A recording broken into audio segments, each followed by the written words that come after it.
Sir जय हिंद। करोड़ी सिंह जी, जय हिंद। बहुत बहुत शुक्रिया समय देने के लिए। Thank you sir. जय Hind Rajesh. Thank you sir, आपने समय दिया। सर एक बड़ा अहम इशू जिसके ऊपर मुझे बात करनी थी, वो इशू भारत और पाकिस्तान संबंधों से जुड़ा हुआ है। 4 दिन तक हमने देखा दोनों तरफ से खूब गोलीबारी हुई। एक वक्त ऐसा लगा कि एक फुल फ्लेज वॉर हो सकता है, लेकिन ऑपरेशन सिंदूर के तहत भारत ने बड़ी कामयाबी हासिल की और पाकिस्तान को एक बड़ी चोट दी। और शायद मुझे लगता है कि पाकिस्तान को एक इससे सीख मिलनी चाहिए कि आगे भारत से टकराकर उसका नुकसान होगा। लेकिन इससे हटकर जो चीज मैं आपसे समझना चाहता हूं और जो मैंने देखा कि जिस वक्त भारत और पाकिस्तान के बीच टेंशन चल रही थी, उस बीच अजरबैजान हो, चाइना हो, तुर्की जैसे देश जो हैं वो भारत के पाकिस्तान के पीछे खड़े हो गए और खुलकर खड़े हुए।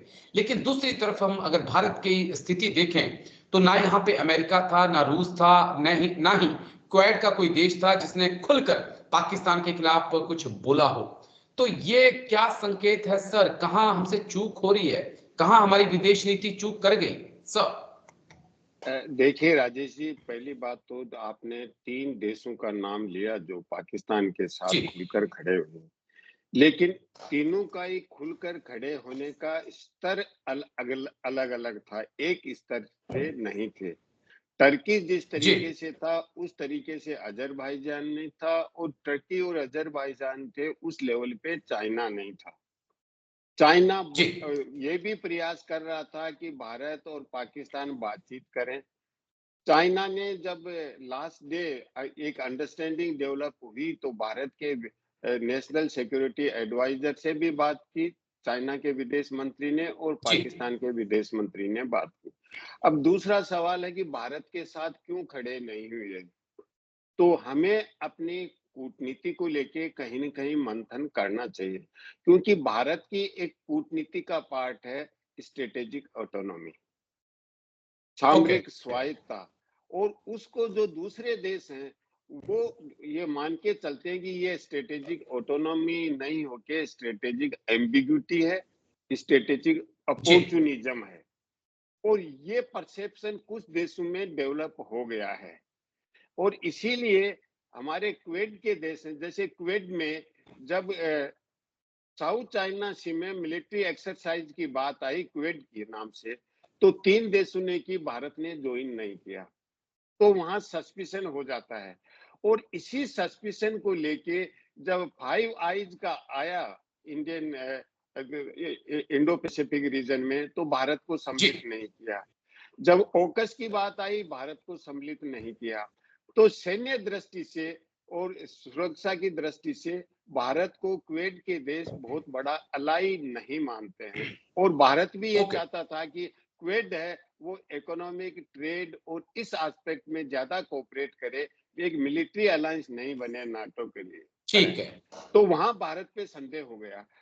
रशिया की बात जहां तक है, देखिए रशिया चाइना ज्यादा नजदीक आ रहे हैं, और जब चाइना पाकिस्तान के नजदीक है तो रशिया भी एक तरह का, और जो यूक्रेन और रशिया का वार था उसमें भी हमने थोड़ा डिस्टेंस, जैसे हम हमारे प्रधानमंत्री मॉस्को गए तो उसके बाद जी कीव भी गए, और जो बातें की वो सामान्य एक सैद्धांतिक बातें हैं, तात्विक बातें हैं कि बातचीत से समाधान होना चाहिए।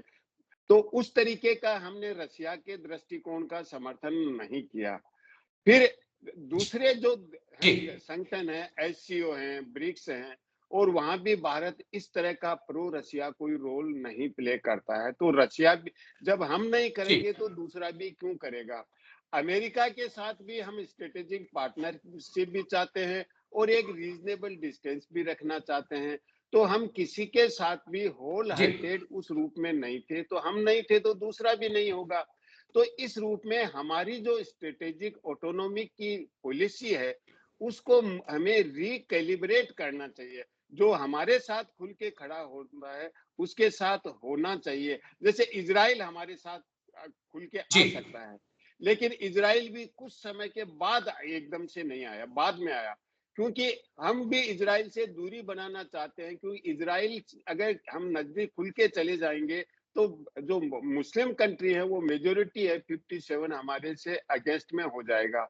और जी इसीलिए दोनों ही, जो यूक्रेन का क्राइसिस है और जो पैलेस्टाइन का क्राइसिस है, भारत ने कोई प्रपोजल ठीक तैयार है। नहीं किया, कोई प्लान प्रस्तुत नहीं की, एक सामान्य अपील करता रहा, जो एक मानवीय संवेदना के हिसाब से यानी करते हैं कह कि सकते हैं लड़ो कि मत। भारत की विदेश नीति, भारत की विदेश नीति इस वक्त फंसी हुई है। विदेश मंत्री एस जयशंकर से बहुत ज्यादा उम्मीदें थी इस देश को, क्या, लेकिन जिस प्रकार से तमाम बड़े देशों की बात तो आपने की, लेकिन मैं अगर अपने नेबर्स की बात करूं जो मेरे आस पड़ोस में हैं, पाकिस्तान के साथ जो चल रहा है वो तो चल ही रहा है। नेपाल की तरफ से भी कोई बड़ा बयान हमने नहीं देखा। भूटान की बात करें, अगर हम बांग्लादेश की बात करें, श्रीलंका की बात करें, मालदीव्स की बात करें, म्यांमार की बात करें, तो यहाँ पे भी आपको नहीं लगता है कि यहाँ पे भी आपने एक बड़ी चूक, बड़ा ब्लंडर किया है फॉरेन पॉलिसी में? देखिए राजेश जी, मैं ब्लंडर तो नहीं मानता, लेकिन इसको दूसरे तरीके से देखता हूँ। जी भारत जो छोटे-छोटे देश हैं हमारे दक्षिणी एशिया के, चीन तो पड़ोसी है, वो बड़ा है, लेकिन दक्षिण जी एशिया के जो छोटे-छोटे देश हैं, वो भारत केंद्रित हैं और सभी का भारत के से सीमाएँ लगती हैं और भारत से व्यापार है और भारत को वो ज़्यादा एक्सपोर्ट कर सकते हैं। भारत ब अ एक्सपोर्ट करने को ज़्यादा है नहीं, वो भारत से ज़्यादा ले सकते हैं।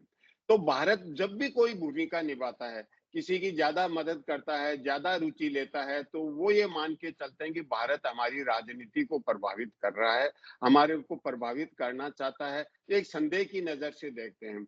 जब मदद नहीं करता है, देखिए, नहीं तो नहीं, वो ये कहते थोड़ी सी, नहीं, देखिए, अगर ये सब चीजें तो अगर पिछले 10 साल में ही मैं ज्यादा देख रहा हूँ, उससे पहले तो ऐसे हालात नहीं थे। मैं सच कहूँ तो अगर हमने 62 का वॉर, 65 का वॉर, 71 का वॉर, 99 कारगिल वॉर हमने लड़े हैं, लेकिन हमने कभी भी पाकिस्तान और चीन को एक साथ नहीं होने दिया सर। आज हम देख रहे हैं कि जो चीन के मिलिट्री एक्सपर्ट हैं वो जाके पाकिस्तान में बैठे थे और भारत के खिलाफ पूरे ऑपरेशंस मिलकर पाकिस्तान के साथ चला रहे थे। तो ये क्या एक, कहीं ना कहीं मैं इसलिए कह रहा हूं कि एक चूक नहीं है ये हमारी? देखिए चूक नहीं, देखिए हमारी जो डोमेस्टिक पॉलिटिक्स है जी और जो हमारे जो 14 के बाद सरकार आई, उनका जो वैचारिक प्लान है, उसको लेके अलग-अलग देशों के अलग-अलग दृष्टिकोण हैं। ज ज जहाँ तक आपने कहा कि पहले इस तरह का नहीं था, अब इस तरह का क्यों हो गया है? जैसे सार्क बना, शुरू में जब सार्क बना, तो भारत ने रुचि नहीं ली, बांग्लादेश को आगे कर दिया, क्योंकि भारत ने ये सोचा कि ज़्यादा रुचि लेंगे तो ये सोचेंगे कि भारत इसको अपना इंस्ट्रूमेंट बनाना चाहता है हमें प्रभावित करने के लिए। तो बांग्लादेश की तरफ से इनिशिएटिव आया। जी भारत ने फिर सहयोग किया, लेकिन अब धीरे-धीरे सार्क को खत्म करने, छोटे देश ये कह रहे हैं कि सार्क को खत्म करने में भारत-पाकिस्तान रिलेशन जिम्मेदार रहे हैं और उसमें वो भारत को भी कहीं न कहीं जिम्मेदार मानते हैं। और इसीलिए बांग्लादेश, पाकिस्तान ने, दोनों ने ट्राई किया सार्क को रिवाइव करें। यूएन जनरल असेंबली की मीटिंग में पाकिस्तान के प्रधानमंत्री और बांग्लादेश के जो चीफ एडवाइजर हैं जी वो मिले, मिस्र मिस्र में भी मिले और उन्होंने कहा हम सार्क को रिवाइव करते हैं। तो सार्क जो एक ऑर्गेनाइजेशन था जहां डायलॉग होता था, वो उसमें खत्म होने पे ज्यादा अच्छा फील नहीं करते हैं। तो भारत ने ये इसलिए किया कि पाकिस्तान को आइसोलेट करना था और पाकिस्तान को आइसोलेट करने की कूटनीति में हमने बिम्स्टेक बनाया। अब बिम्स्टेक ठीक है। बनाया तो अब बांग्लादेश के साथ प्रॉब्लम हो गई, क्या हम बिम्स्टेक को भी वैसे ही कमजोर करेंगे? तो इस तरह की छोटे देशों के साथ वो प्रॉब्लम होती है, छोटे और बड़े देशों के साथ इस तरह की समस्या होती है।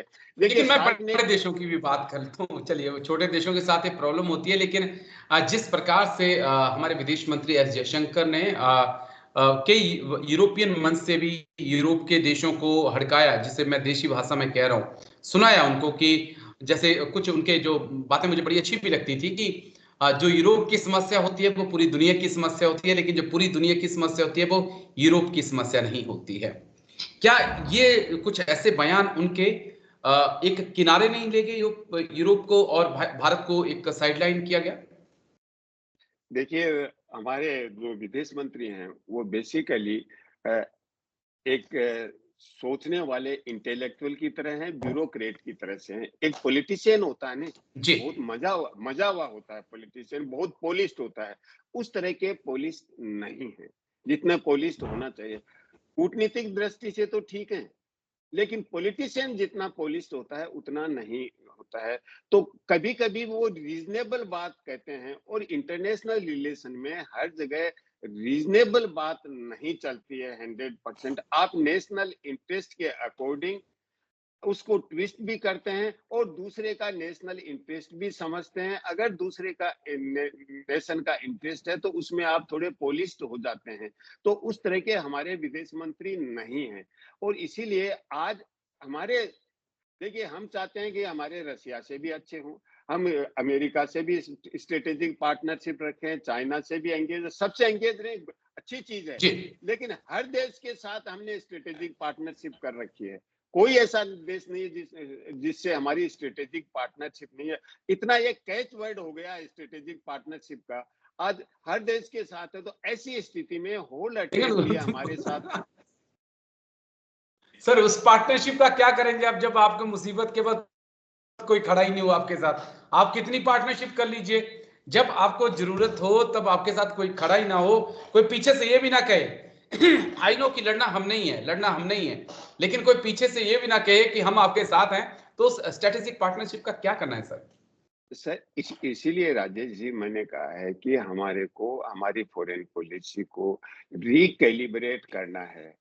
हमारी डिप्लोमेटिक जो स्ट्रेटेजी है, जी। या जो हमारी क्या कहना चाहिए, मैं आपको कहना चाहूंगा कि स्किल्स हैं, और जी। नेगोशिएटिंग स्किल्स और डिप्लोमेटिक कॉम्पिटेंसी है, उसको और अधिक रिफर्बिश करना, थोड़ा सा रिफाइन ठीक रिफाइन है। करना है, जिससे हम और ज्यादा प्रभावी हो सके। क्योंकि हमने नारे तो बहुत दे दिए, पॉलिटिकल रेटोरिक से इंटरनेशनल रिलेशन नहीं चलते हैं। डोमेस्टिक पॉलिटिक्स में पॉलिटिकल रेटोरिक ज्यादा चल जाते हैं, लेकिन इंटरनेशनल रिलेशन में जिन देशों से हम डील करते हैं वो भी उतने जी। ही संप्रभु हैं जितने हम हैं, चाहे वो छोटा हो या ओके। बड़ा हो।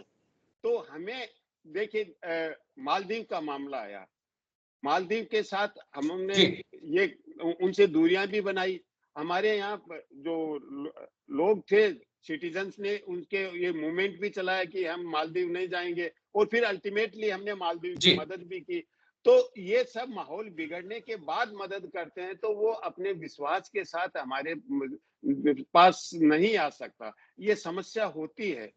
जी राजेश जी। मैं क्योंकि लंबा वीडियो नहीं खींचना चाहूंगा, 2-3 मेरे कड़वे सवाल की मैं कुछ चेक कर रहा था। 73 प्लस कंट्री प्रधानमंत्री मोदी घूम चुके हैं, जहां पर कई जगह से उन्हें सर्वोच्च सम्मान भी दिया गया है, और ये हमारे लिए गर्व की बात है कि हमारे प्रधानमंत्री को इतनी इज्जत दी जाती है। लेकिन ऐसे वक्त में जब आपके साथ कोई खड़ा ना हो, तो इन विजिट के क्या मायने रह जाते हैं सर, थोड़ा क्लियर करेंगे मुझे? देखिए राजेश जी, मैं भी इसके बारे में थोड़ा सा अगर ब्लंट वे से कहूँ कि हमें अगर दूसरे देशों में जाते हैं, विजिट करते हैं, तो दूसरे देशों की सेंसिटिविटी, वहाँ के समाज की भावनाएं समझनी चाहिए। क्योंकि वो हमारे को कहेंगे नहीं। जैसे मैं आपके घर आता हूँ तो कुछ नॉर्म्स होते जी। हैं, वो हमें ऑब्जर्व करने चाहिए। आप कहेंगे नहीं कि भाई मेहमान हैं हमारे, तो लेकिन वो फील कर जाते हैं अंदर से। तो इस तरह का नहीं होना चाहिए। देखिए, मुझे इतना ओके। फ्रेंडली कहना तो नहीं चाहिए, लेकिन हम जहां भी जाते हैं इंडियंस को इकट्ठा कर लेते हैं, और जैसे देश में नारे लगवाते हैं, या जिस देश में वो रैली वाला सा माहौल होता है उस तरह का बनाते हैं, तो वहां का समाज के लोग हैं या वहां की सरकार है, थोड़ा सा उसको कभी कभी माइंड कर जाती है।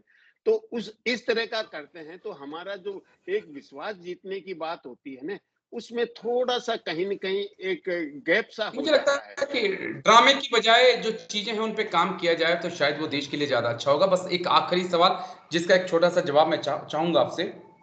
क्या हमने अमेरिका के लिए एक उस दोस्त को खो दिया या दूर कर दिया, जिसने हर मुसीबत के वक्त हमारा साथ दिया, यानी कि रूस? सर। देखिए, आप बिल्कुल सही कह रहे हैं। रूस के बारे में हमने कर दिया नहीं, कुछ परिस्थितियाँ ऐसी बनी, क्योंकि रशिया के साथ और पहले यूएसएसआर के साथ हमारा डिफेंस का जितना सामान आता है सबसे ज़्यादा आता था, और अब बहुत ज़्यादा कम हो गया है। हमने फ्रांस की तरफ जी। या दूसरे कंट्रीज की तरफ डाइवर्ट कर दिया है। हमारा अब जो रशिया के साथ रहा वो ऑयल का रहा है। रशिया की मजबूरी, क्योंकि सैंक्शंस थे, हमारी ज़रूरत थी, हमने लिया। अमेरिका ने दबाव बनाया तो भी हमने ये कहा कि हम यूरोपियन कंट्रीज भी तो ले रहे हैं ना, तो हमारी देश की आवश्यकता है, हमारे लोगों की जी आवश्यकता ज्यादा इंपॉर्टेंट है। लेकिन रशिया के साथ जो ट्रेडिशनल व्यापार होता था हमारा डिफेंस वाला, उसको हमने थोड़ा सा कम किया। तो कम करता है तो रशिया को संदेह हो जाता है कि हमारे से कुछ दूरियां बना रहे हैं। फिर भी देखिए रशिया के साथ हम ब्रह्मोस मिसाइल जॉइंट वेंचर में बना रहे हैं, जी AK-203 यहाँ इंडिया में कर रहे हैं। फिर तो रशिया हमारे यहाँ टेक्नोलॉजी ट्रांसफर भी कर रहा है, कुछ हो रहा है। लेकिन एक संदेह हो जाता है, फिर जियो पॉलिटिक्स ऐसी बनी क्योंकि रशिया ये चाहता है कि पाकिस्तान और भारत का मामला है, तो मैं भारत को लेके चीन और पाकिस्तान एक हैं, तो मैं अगर इस मामले में ज्यादा क्लियर कट भारत की तरफ आ दूंगा, चीन के और उनके बीच जी में भी कुछ मिसअंडरस्टैंडिंग होती है और पाकिस्तान के साथ भी रशिया ने मिलिट्री एक्सरसाइज वगैरह किए हैं, तो रशिया भी अब दोनों तरफ है, क्योंकि अगर हम जैसा एटीट्यूड अपनाएंगे दूसरा भी जी लगभग वैसा ही अपनाएगा। तो हमें अपनी जो स्ट्रेटेजिक ऑटोनॉमी की नीति है एक तो उसको रिकैलिब्रेट करना है, और हम ओके रिलेशनशिप जिसको हम कहते हैं कि हम सॉफ्ट पावर बनेंगे, हमारी कल्चर को प्रोपेगेट करेंगे, तो कल्चर को प्रोपेगेट करने के साथ साथ जो हार्ड इश्यूज हैं उन पे भी फोकस करना चाहिए। ठीक सॉफ्ट सर पावर है वो एक अलग चीज है, वो ठीक है भावनात्मक चीज है, लेकिन उससे कोई हमारे साथ आ जाएगा और जियो पॉलिटिक्स में और जो ग्लोबल पावर पॉलिटिक्स है उसमें हमारा समर्थन कर देगा, वो नहीं होगा। भारत ठीक की है देखिए कल्चर बहुत पुरानी है, सॉफ्ट पावर बहुत अच्छा है, लेकिन उसके बेसिस पे उसको प्रोपेगेट करके हम किसी देश का जो पावर पॉलिटिक्स है उसमें समर्थन ले लेंगे, ये हमारा ये मेरे ख्याल से कम समझ है इसके बारे में, इसको लेकिन लेके। एक चीज जी बस क्योंकि लंबा वक्त नहीं लेंगे क्योंकि जो व्यूअर्स हैं वो नाराज हो जाते हैं, वो कहते हैं कि सर इतना लंबा ज्ञान हमें नहीं चाहिए, हमें छोटा छोटा ज्ञान चाहिए। आजकल वक्त क्या कहते हैं स्क्रॉल्स का आ चुका है, फटाफट लोग आगे मारते जाते हैं। बस मैं इतना लास्ट में ऐड करना चाहता हूँ कि मुसीबत के ऐसे तो दुनिया सारी आपके साथ होती है, लेकिन मुसीबत के वक्त आपके पीछे कौन है, आपके साथ कौन है, वो एक इम्तिहान होता है कि आपने क्या कमाया है। अगर आपने कुछ कमाया है तो वो मुसीबत के वक्त आपके पीछे दिख जाता है। लेकिन शुक्रिया, बहुत बहुत शुक्रिया करोड़ी सिंह जी। देखिए आई नो राजेश कि जी, आपके पास इसको मैं आधा मिनट लूंगा इसके लिए, आपने जो जी जी लास्ट बात कही। देखिए ऐसा है कि ज्ञान की बात नहीं, लोगों को रिजल्ट चाहिए, और इसीलिए जो VP मलिक हैं हमारे सेनाध्यक्ष, अभी पाकिस्तान और भारत के जी संदर्भ में ये कहा कि किसने क्या हासिल किया, भारत ने क्या राजनीतिक दृष्टि से रणनीतिक दृष्टि से हासिल किया, ये तो इतिहास बताएगा। अभी जो बातें कर रहे हैं हम, हमारा कितना नुकसान हुआ, पाकिस्तान का कितना नुकसान हुआ, केवल इतनी बातें की हैं, हासिल क्या हुआ ये भविष्य बताएगा, इतिहास बताएगा कि हमने क्या गेन किया है। जी राजेश जी जी। चलिए इंतजार करेंगे, शायद तब तक हम दोनों मौजूद हों ना हो, लेकिन इतिहास तो किसी को नहीं बख्शता है सर, किसी को नहीं बख्शता है। वो सबको सबके जो कमियां होती हैं उसको निकाल के बाहर ले आता है। और नहीं होता तो आज नेहरू जी की इतनी आलोचना नहीं हो रही होती दुनिया भर में, भारत में खासकर। चलिए, और सबसे अहम बात कि जिन लोगों ने इतिहास पढ़ा नहीं है वो भी जाके नेहरू की आलोचना करते हैं। लेकिन थैंक यू, बहुत बहुत शुक्रिया खरोड़ी सिंह जी, बहुत बहुत शुक्रिया जी आपका जी कि राजेश जी, आप आए थैंक यू। और मेरे साथ इस मुद्दे पर चर्चा की। थैंक यू, शुक्रिया सर, जय हिंद। शुक्रिया सर, जय Hind Rajesh ji. Thank you sir.